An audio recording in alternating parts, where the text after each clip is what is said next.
साथियों, टारगेट सीकर में आप सभी का स्वागत है। आज हम यूपीएससी से संबंधित और यूपीपीसीएस से संबंधित जितने भी एनसीईआरटी जो हिस्ट्री होती है कक्षा 6 से लेकर के 10 तक की, उसमें से क्वेश्चन और उनकी विस्तृत व्याख्या करने वाले हैं। हम दोनों ही एनसीईआरटी, चाहे ओल्ड हो और चाहे न्यू हो, दोनों ही को समाहित करने वाले हैं इसमें। ठीक है, ओल्ड और न्यू दोनों में से ही क्वेश्चन बनते हैं यूपीएससी में और यूपीपीसीएस में। क्योंकि हम यहाँ पर एमसीक्यूज करने वाले हैं तो इसके साथ में ही हम विस्तृत व्याख्या भी देंगे। और मेरा विश्वास कीजिए कि आपको यूपीएससी, यूपीपीसीएस या जितने भी वनडे एग्जाम्स हैं उन सभी में यहाँ से आपको निश्चित ही क्वेश्चन मिल सकता है। किसी न किसी परिवर्तित रूप में अवश्य मिलेगा। हो सकता है एज इट इज ना मिले, लेकिन थोड़ा सा परिवर्तन करके जरूर मिलेगा। तो धैर्य बना करके लास्ट तक पूरी वीडियो देखिए।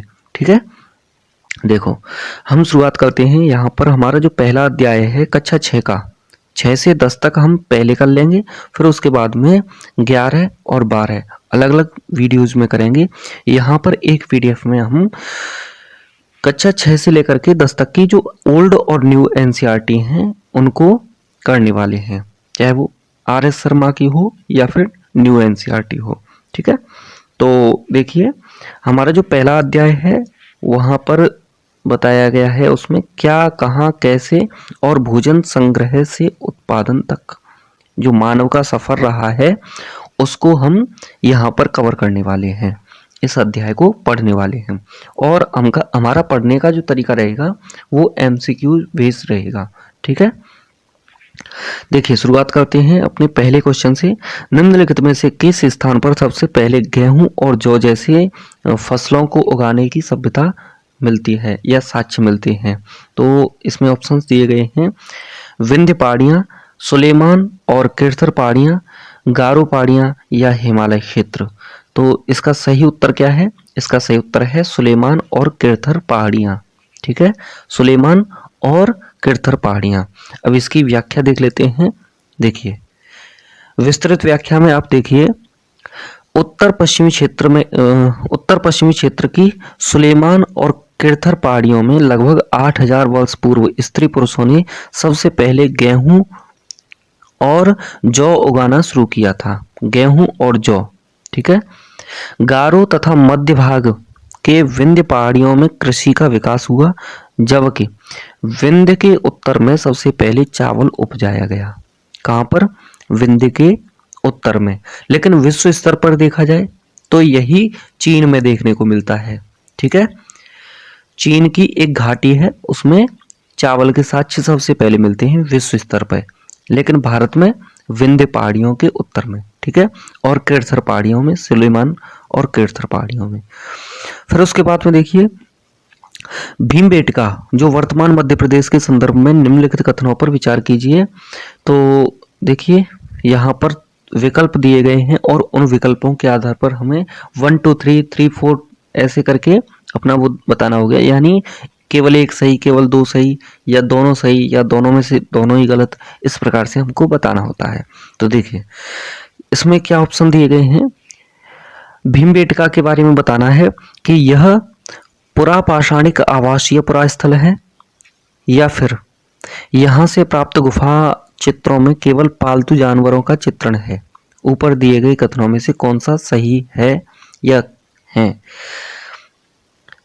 केवल एक, केवल दो, केवल एक और दो दोनों, न तो एक और ना ही दो।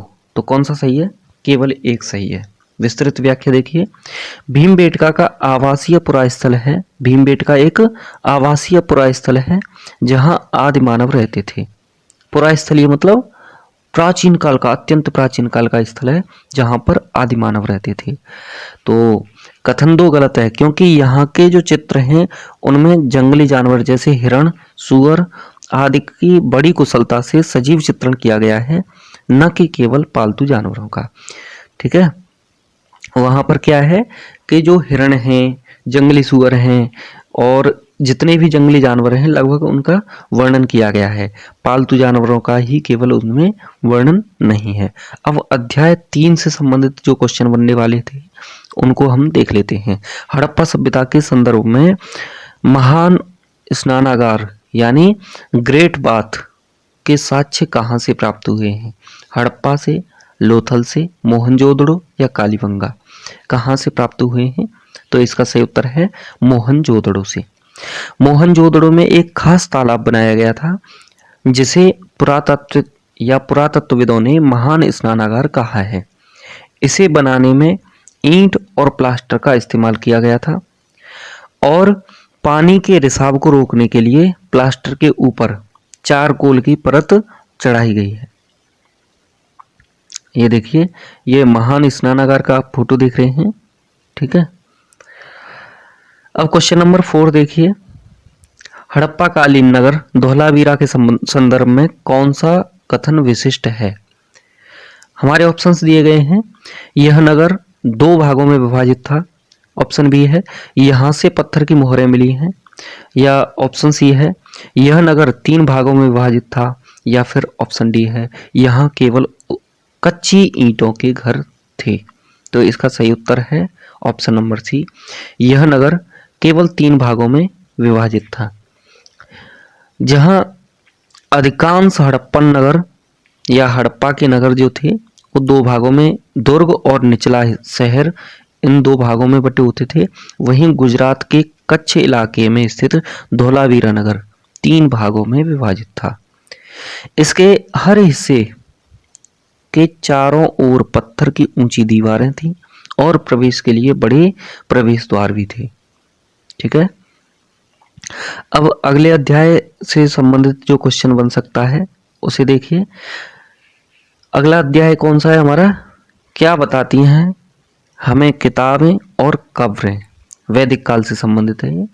तो देखिए, ऋग्वेद के संदर्भ में कौन सा कथन असत्य है? यहाँ पर असत्य बताना है। इस प्रकार के क्वेश्चंस को आप परीक्षा के दौरान हाईलाइट कर लिया करें। ठीक है, इससे हमें आसानी रहती है क्वेश्चन को समझने में। तो देखिए, ऋग्वेद में 1000 से अधिक सूक्त हैं।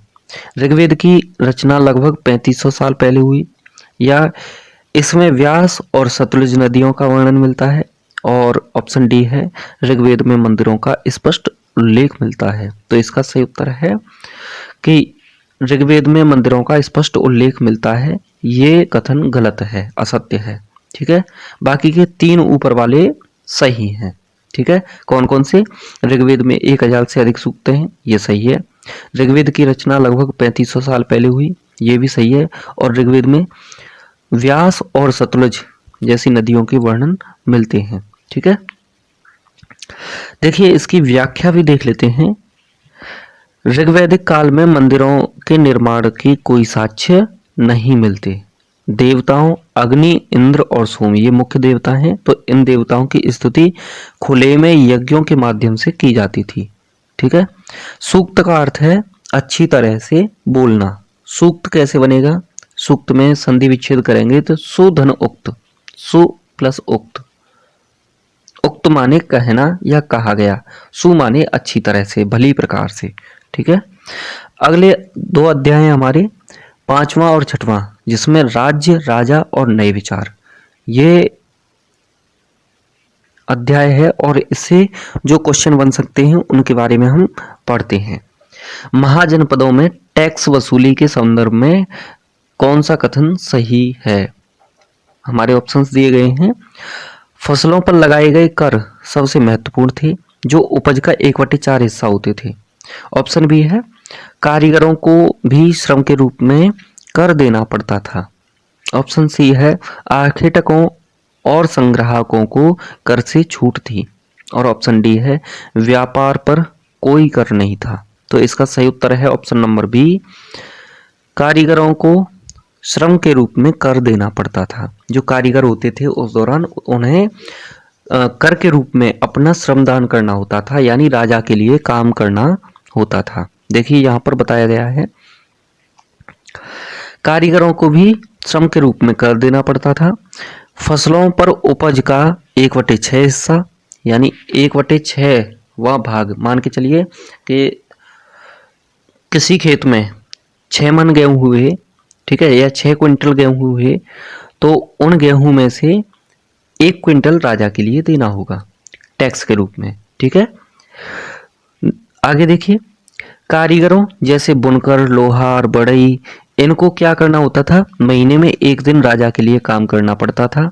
और आखेटक जो होते थे उनको जंगलों से प्राप्त जो वस्तुएं होती थी वे देनी पड़ती थी। आखेटक जंगल से प्राप्त वस्तुओं में से कुछ हिस्सा राजा के लिए देते थे।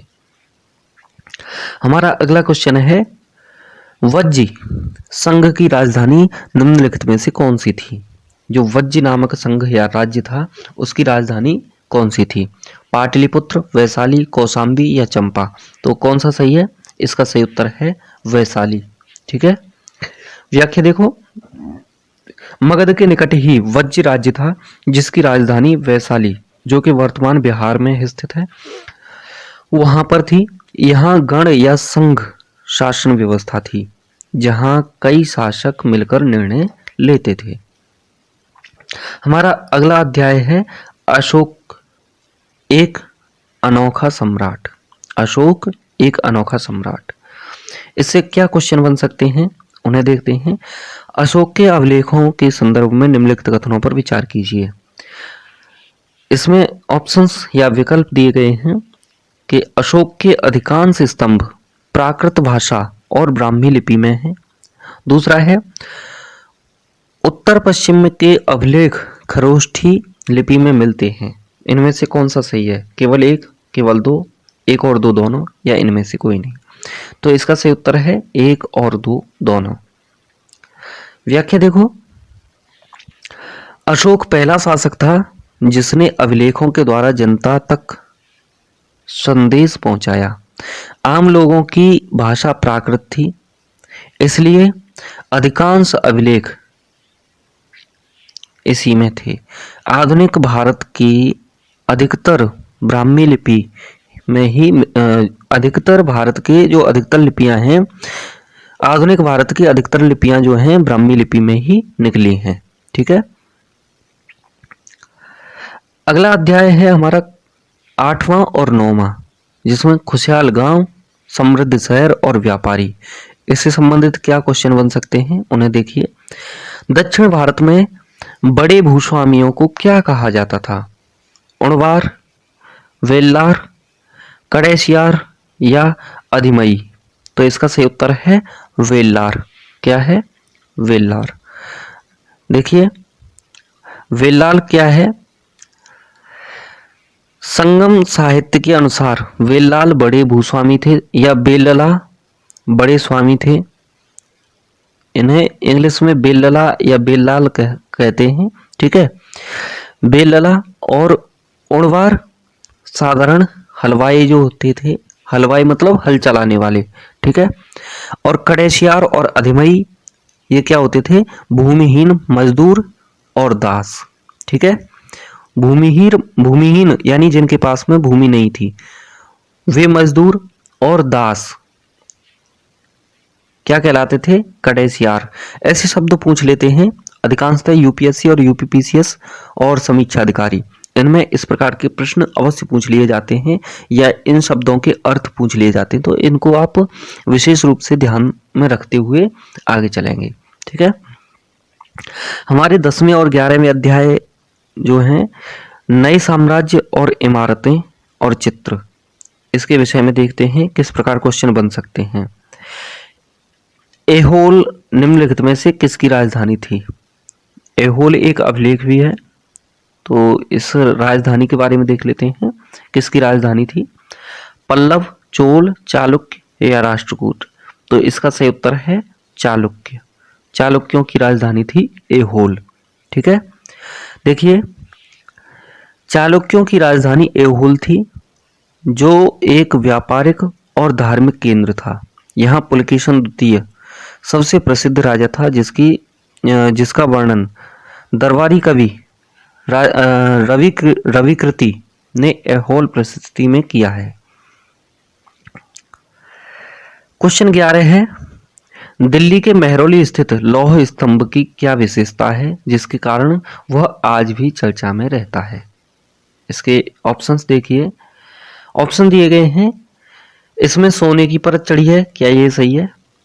या दूसरा ऑप्शन है ऑप्शन नंबर बी, अत्यधिक ऊंचाई के कारण, या इनमें से इसमें 1500 वर्षों के बाद भी जंग नहीं लगा है, या इनमें से डीवा ऑप्शन है, यह पूरी तरह से कांच का बना है। कौन सा सही है? तो इसका सही उत्तर है कि इसमें 1500 वर्षों के बाद भी आज भी जंग नहीं लगा है। ठीक है, और ये लोहे का है। ठीक है, देखो, कुतुब मीनार परिसर में स्थित यह स्तंभ भारतीय शिल्पकारों की कुशलता का अद्भुत उदाहरण है। इस पर चंद्र नामक राजा का जिक्र है। संभवतः गुप्त वंश के चंद्रगुप्त द्वितीय का यह वर्णन हो सकता है। इस प्रकार से विद्वान मानते हैं। ये देखिए, यहाँ पर जो स्तंभ आपको दिखाई दे रहा है, लौह स्तंभ, इसके विषय में बताया जा रहा है। इसी से लौह जो अशोक स्तंभ के बारे में जो भारत सरकार की मुद्रा है, मुहर है, उसमें जो 4 सिंह हैं इसी से लिए गए हैं। ठीक है, अब हम कक्षा 7 की एनसीईआरटी मध्यकालीन भारत को यूपीएससी के दृष्टिकोण से पढ़ते हैं, क्योंकि ये अत्यंत महत्वपूर्ण है। और यहाँ से जो शब्दावली यानी टर्मिनोलॉजी, प्रशासनिक सुधार और कला स्थापत्य, यहाँ से भी प्रश्न पूछे जाते हैं। यहाँ पुरानी एनसीईआरटी सतीश चंद्र और नई एनसीईआरटी हमारे अतीत सेकंड का अध्यायवार संकलन किया गया है या दिया गया है। तो आपको पढ़ना है पहला अध्याय और दूसरा अध्याय। इसमें क्या है? इन अध्यायों के नाम है नए राजा और उनके राज्य, हजारों वर्षों के दौरान परिवर्तन। ठीक है, अब इसमें क्वेश्चन किस प्रकार से बन सकते हैं? क्वेश्चन देखिए, हमारे इस प्रश्न में पूछा गया है कि मध्यकाल में हिंदुस्तान शब्द के अर्थ में हुए परिवर्तनों के संदर्भ में कौन सा कथन सही है? ऑप्शन ए है, 13वीं सदी में मिन्हाज ए सिराज ने इसका प्रयोग आधुनिक भारत के लिए किया था। किसका प्रयोग? हिंदुस्तान शब्द का प्रयोग। ठीक है, मिन्हाज ए सिराज में क्या किया था? या ऑप्शन बी है, बाबर ने इसका प्रयोग उपमहाद्वीप के भूगोल, पशु पक्षियों और संस्कृतियों के लिए किया था। ऑप्शन सी है, अमीर खुसरो ने जय हिंद या अमीर खुसरो ने हिंद शब्द का प्रयोग राजनीतिक अर्थों में किया था। या ऑप्शन डी है, प्राचीन काल से ही हिंदुस्तान का अर्थ संपूर्ण दक्षिण एशिया रहा है। कौन सा सही है? तो इसका सही उत्तर है ऑप्शन नंबर बी, बाबर ने इसका प्रयोग महाद्वीप के लिए, महाद्वीप के भूगोल, पशु पक्षियों और संस्कृति के लिए किया। अब देखिए, 13वीं सदी में मिन्हाज ए सिराज ने हिंदुस्तान शब्द का प्रयोग केवल पंजाब, हरियाणा और गंगा यमुना के बीच के इलाकों के लिए किया। ठीक है, राजनीतिक अर्थ में किया था इसको। और 16वीं शताब्दी में बाबर ने इसका प्रयोग यहाँ की संस्कृति और भूगोल के लिए किया था। 14वीं शताब्दी में एक कवि हुआ था अमीर खुसरो, उसने हिंद शब्द का प्रयोग किया था, लेकिन तब इसका वह राजनीतिक अर्थ नहीं था जो आज भारत का है। अगला हमारा क्वेश्चन है, चोल काल में ब्रह्मदेय शब्द का अर्थ क्या था? ब्रह्मदेय, मंदिरों को उपहार में दी गई भूमि, या गैर ब्राह्मण किसानों या गैर ब्राह्मण किसान स्वामियों की भूमि, या ब्राह्मणों को उपहार में दी गई भूमि, या फिर विद्यालयों के रखरखाव के लिए भूमि। तो इसका सही उत्तर कौन सा है? इसका सही उत्तर है ऑप्शन नंबर सी, ब्राह्मणों को उपहार में दी गई भूमि। देखिए, यहाँ पर अलग अलग प्रकार के जो शब्द हैं उनको बताया गया है। ठीक है, चोल अभिलेखों में भूमि की विभिन्न श्रेणियों का उल्लेख किया गया है, जैसे वेलन बगाई, ये गैर ब्राह्मण किसानों की भूमि थी, या गैर ब्राह्मण किसान स्वामियों की भूमि थी, वेलन वगाई। दूसरा है ब्रह्मदेह, ब्रह्मदेह का मतलब ब्राह्मणों को भेंट की गई भूमि। और तीसरा है शाला भोग, यह विद्यालयों के रखरखाव के लिए दी गई भूमि थी। और अगला हमारा जो शब्द है वो है देवदान या तिरुना मटुक्कनी, तिरुनामटुक्कनी क्या था? देवदान या तिरुनामटुक्कनी मंदिरों को उपहार में दी गई भूमि। ठीक है। और अगला हमारा शब्द है पल्लिचंदम। पल्लिचंदम क्या है? जैन संस्थाओं को दान में दी गई भूमि। ठीक है, जैन संस्थानों को दान में दी गई भूमि। अगला अध्याय है दिल्ली सुल्तान या दिल्ली के सुल्तान। दिल्ली सल्तनत से संबंधित है ये। दिल्ली सल्तनत में एकता प्रणाली के संदर्भ में निम्नलिखित कथनों पर विचार कीजिए। एकता प्रणाली पर हमें विचार करना है। एकतादार को मुक्ति भी कहा जाता था, या दूसरा नंबर है हमारा, मुक्ति का मुख्य कार्य सैन्य अभियानों का नेतृत्व करना और कानून व्यवस्था बनाए रखना था। ऑप्शन तीसरा है हमारा, एकतादारों का पद आनुवंशिक होता था।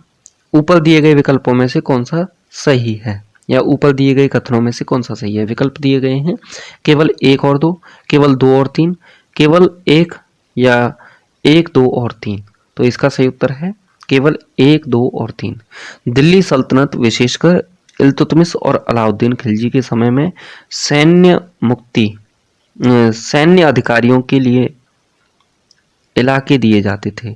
सैन्य अधिकारियों को क्या दिया जाता था? इलाके दिए जाते थे, और जिन्हें एकता कहा जाता था उन इलाकों को। दिल्ली सल्तनत विशेषकर इल्तुतमिश और अलाउद्दीन खिलजी के समय में सैन्य अधिकारियों को इलाके दिए जाते थे, इन्हें एकता कहा जाता था। मुक्ति का पद आनुवंशिक नहीं था, उनका बार बार स्थानांतरण यानी ट्रांसफर किया जाता था ताकि वे विद्रोह न कर सकें। अलाउद्दीन खिलजी के समय में मुक्ति द्वारा वसूले गए राजस्व की जांच के लिए लेखा अधिकारी नियुक्त किए गए थे। तो यहाँ से जो विस्तृत व्याख्याएं हैं उनसे भी डायरेक्ट क्वेश्चन घुमा फिरा कर बना दिए जाते हैं। ठीक है, तो इसको भी आप विशेष रूप से ध्यान में रखिए। हमारा चौथा क्वेश्चन है, सुल्तान ने टोकन करेंसी यानी सांकेतिक मुद्रा का प्रयोग किया था। अलाउद्दीन खिलजी ने, कौन से ने किया था? अलाउद्दीन खिलजी ने, गयासुद्दीन तुगलक ने, मोहम्मद बिन तुगलक ने, या फिरोज शाह तुगलक ने। कौन सा सही है? तो इसका सही उत्तर है सी, एमबीटी ने। ठीक है, व्याख्या देखिए। एमबीटी ने चांदी के सिक्कों के स्थान पर तांबे और पीतल के सिक्कों का प्रचलन किया था, जिनका मूल्य चांदी के बराबर था। लेकिन नियंत्रण के अभाव में लोगों ने घरों में ही नकली सिक्के बनाने शुरू कर दिए, जिससे यह योजना विफल हो गई। ठीक है, क्वेश्चन नंबर 5 पढ़ने से पहले ये देखिए, ये अध्याय नंबर 4 से लिया गया है, मुगल साम्राज्य से। ठीक है, क्वेश्चन नंबर 5 क्या कह रहा है? मुगल प्रशासन में मनसबदार प्रणाली के संदर्भ में जात और सवार क्या दर्शाते थे? 2 शब्द हैं, जात और सवार, इनके अर्थ क्या हैं? तो देखिए, ऑप्शंस दिए गए हैं, जात पद का दर्जा और सवार सैन्य उत्तरदायित्व, या ऑप्शन बी है जात वेतन और सवार नागरिक प्रशासन। ऑप्शन सी है जात धार्मिक श्रेणी और सवार घोड़ों की संख्या, या जात क्षेत्र का नाम और सवार राजस्व की मात्रा। तो इसका सही उत्तर है ऑप्शन नंबर ए, जात पद का दर्जा और सवार सैन्य उत्तरदायित्व। ठीक है, सही व्याख्या देखिए। व्याख्या कह रही है कि मुगल सेवा में आने वाले नौकरशाहों को मनसबदार कहा जाता था। मनसब का अर्थ है एक पद या ओहदा। जात की संख्या जितनी अधिक होती थी, मनसबदार में प्रतिष्ठा या दरबार में उसकी प्रतिष्ठा और वेतन उतना ही अधिक होता था। जितनी ऊंची जात यानी जितनी जात की संख्या ज्यादा, उतना ही वेतन और उसकी प्रतिष्ठा ज्यादा होती थी। सवार पद से यह अर्थ है, या सवार शब्द से यह अर्थ है कि उस मनसबदार को कितने घुड़सवार रखने होंगे। अगला अध्याय है अध्याय नंबर 5, शासक और इमारतें। तो इसमें क्वेश्चन नंबर 6 में पूछा गया है, पिट्राड्यूरा तकनीकी क्या है? इसका प्रयोग मुगल वास्तुकला में बड़े पैमाने पर हुआ है। तो ये क्या है? ऑप्शंस दिए गए हैं, संगमरमर पर नक्काशी करने की कला। ऑप्शन बी है उत्कीर्णित संगमरमर या बलुआ पत्थर पर रंगीन पत्थरों को दबाकर बनाए गए सुंदर नमूने। या ऑप्शन सी है ऊंचे गुंबद बनाने की तकनीकी। या ऑप्शन डी है मेहराब बनाने की विशेष शैली। कौन सा सही है? तो इसका सही उत्तर है ऑप्शन नंबर बी, उत्कीर्ण संगमरमर या बलुआ पत्थर पर रंगीन पत्थरों को दबाकर बनाए गए सुंदर जो नमूने थे उनको, जैसे ताजमहल में है ना, तो यहाँ पर बताया जाएगा।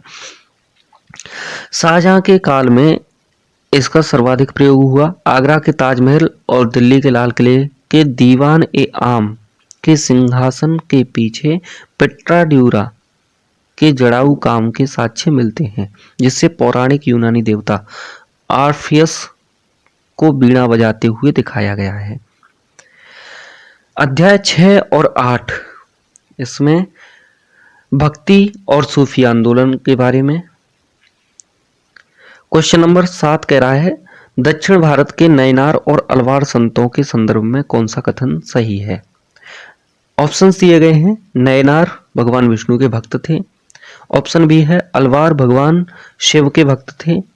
ऑप्शन सी है नयनारों की संख्या 63 और अलवारों की संख्या 12 थी। या ऑप्शन डी, ये सभी संत केवल ऊंची जातियों के या उच्च जातियों से संबंध रखते थे। ये सभी संत केवल उच्च जातियों से संबंध रखते थे। कौन सा सही है? तो ये ऑप्शन नंबर सी सही है, नयनारों की संख्या 63 और अलवारों की संख्या 12 थी। नयनार शिव भक्त कहलाते थे और अलवार विष्णु भक्त। ठीक है, इनमें पुलैया और पनार जैसी अस्पृश्य मानी जाने वाली जातियों के लोग भी शामिल थे।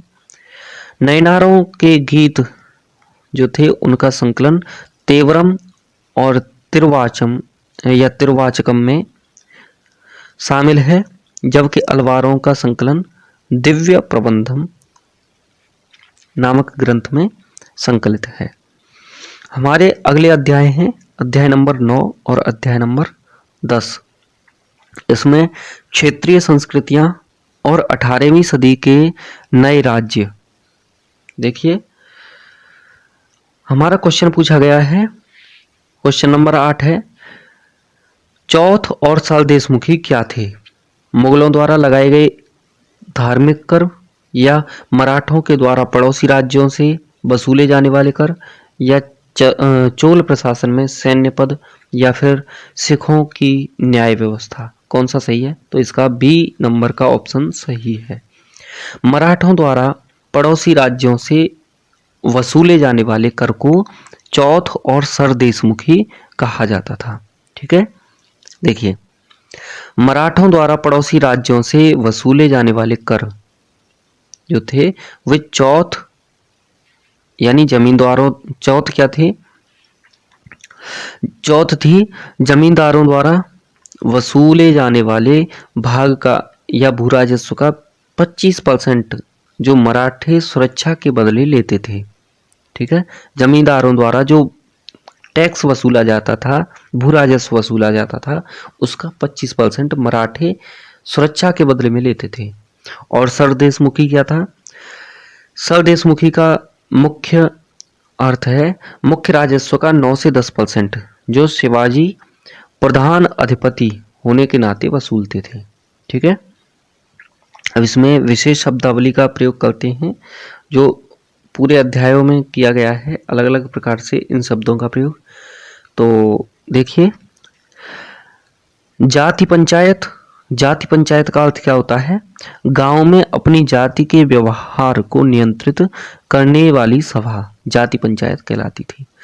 खानकाह, ये सूफी संतों के विश्राम स्थल थे, वे जहां वे चर्चा करते थे। ठीक है, जिम्मी क्या था? मुस्लिम शासकों के द्वारा संरक्षित ईसाई और यहूदी जिन्होंने जजिया कर दिया हो उनको जिम्मी कहा जाता था। दस्तक क्या होता है? दस्तक का मतलब है व्यापार करने का परमिट। ठीक है, मुगल काल में ब्रिटिश कंपनी को प्राप्त अधिकार दस्तक कहलाता था। ठीक है, अब हम आधुनिक भारत का इतिहास यानी मॉडर्न इंडिया, जो कि यूपीएससी प्रारंभिक और मुख्य परीक्षा दोनों के लिए ही अधिक अंक वाला खंड है, अधिक अंक वाला खंड है। और कक्षा 8 की नई एनसीईआरटी हमारे अतीत थर्ड और पुरानी एनसीईआरटी विपिन चंद्रा का यह संकलन आपको आपकी तैयारी को पूर्णता देगा। ठीक है, अध्याय पहला है हमारा, इसमें क्या पहला और दूसरा, इसमें व्यापार से साम्राज्य तक कंपनी की सत्ता, व्यापार से साम्राज्य तक कंपनी की सत्ता। इसमें कौन सा क्वेश्चन पूछा गया है कि इलाहाबाद की संधि 1765 के संदर्भ में निम्नलिखित कथनों पर विचार कीजिए। इसके द्वारा ईस्ट इंडिया कंपनी को बंगाल, बिहार और उड़ीसा की दीवानी प्राप्त हुई। दूसरा कथन है कंपनी ने मुगल सम्राट शाह आलम द्वितीय को 26 लाख रुपए वार्षिक पेंशन देना स्वीकार किया। ऑप्शन या कथन 3 है अवध के नवाब को कंपनी को 50 लाख रुपए हर्जाना देना पड़ा। हमारे विकल्प दिए गए हैं केवल 1 और 2, केवल 2 और 3, केवल 1 और 3, केवल 1 और 3 या 1, 2 और 3 सभी। तो इसका सही उत्तर है 1, 2 और 3 सभी। इसकी व्याख्या देख लेते हैं। बक्सर के युद्ध जो कि 1764 में हुआ था, रॉबर्ट क्लाइव ने मुगल सम्राट और अवध के नवाब के साथ इलाहाबाद की संधि की। दीवानी मिलने का अर्थ था कि कंपनी खुद राजस्व वसूल करती थी, जिससे उसे भारतीय माल खरीदने के लिए ब्रिटेन की सेना या ब्रिटेन से सेना लाने की जरूरत नहीं रही। और जो अन्य ऑप्शन हैं वे भी सही हैं। ठीक है, विलय की नीति यानी डॉक्ट्रिन ऑफ लैप्स के तहत अंग्रेजों द्वारा अधिग्रहित किया गया पहला राज्य कौन सा था? इसमें बताना है संबलपुर, सतारा, झांसी या नागपुर। तो इसका सही उत्तर है सतारा। डलहौजी ने हड़प नीति के तहत या लैप्स ऑफ डॉक्ट्रिन के तहत उन राज्यों को ब्रिटिश साम्राज्य में मिला लिया जिनके राजा का कोई पुरुष वारिस नहीं था। क्रमशः सतारा, संबलपुर, उदयपुर, नागपुर, झांसी इनमें और अवध इनमें क्रम से विलय की नीति लागू की गई। ठीक है, अब देखिए सतारा कब लागू किया गया। सतारा में ये नीति लागू की गई 1848 में, संबलपुर में 1850 में, उदयपुर में 1852 में, नागपुर में 1853 में, झांसी 1854 और 1856 में कुशासन का आरोप लगा करके अवध को भी शामिल कर लिया गया। ठीक है, आगे देखिए इसमें अध्याय नंबर 3। अध्याय नंबर 3 क्या कह रहा है? ग्रामीण क्षेत्रों पर शासन, ग्रामीण क्षेत्र पर शासन, भू राजस्व प्रणालियां। महालवाड़ी बंदोबस्त के संदर्भ में कौन सा कथन सही है? इसमें कथन दिए गए हैं और देखिए इसे कॉर्नवालिस ने बंगाल में लागू किया था।